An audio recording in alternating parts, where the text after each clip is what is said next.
It's mid-year review season, and like many of you, I've been reflecting on promotions, both my own and the ones I've supported for others. Every time this topic comes up, I'm reminded of the striking contrast I've observed over the years.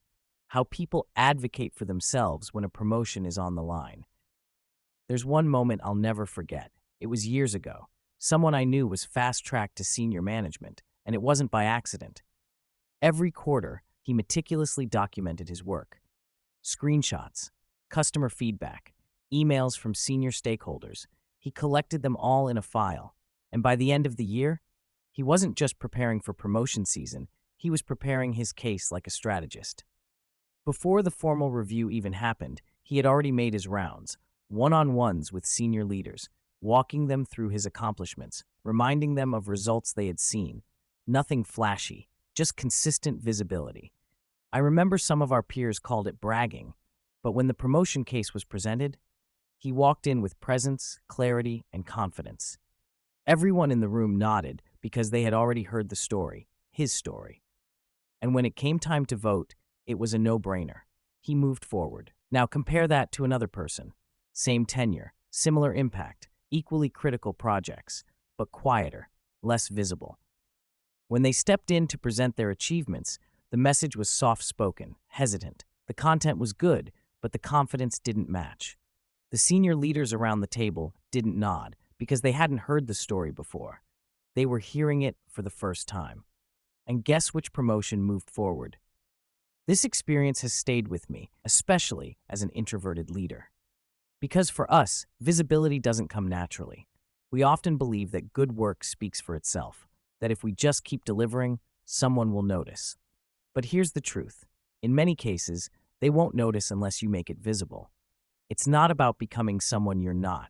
It's about being intentional with how you show up, because leadership requires visibility. So if you're preparing for your own promotion conversation, here are a few things I've learned as an introvert that can make a big difference. First, build your case continuously. Don't wait for the review cycle. Keep a running log of your achievements, projects, milestones, wins, feedback. Document as you go. Second, create your visibility strategy. That means sharing your impact in team meetings, offering to present key work streams, following up with stakeholders to align on outcomes. Not to brag, but to inform and connect. Third, engage your sponsors and advocates early. Don't assume they remember everything you've done. Make it easy for them to support your promotion case by showing them your progress along the way.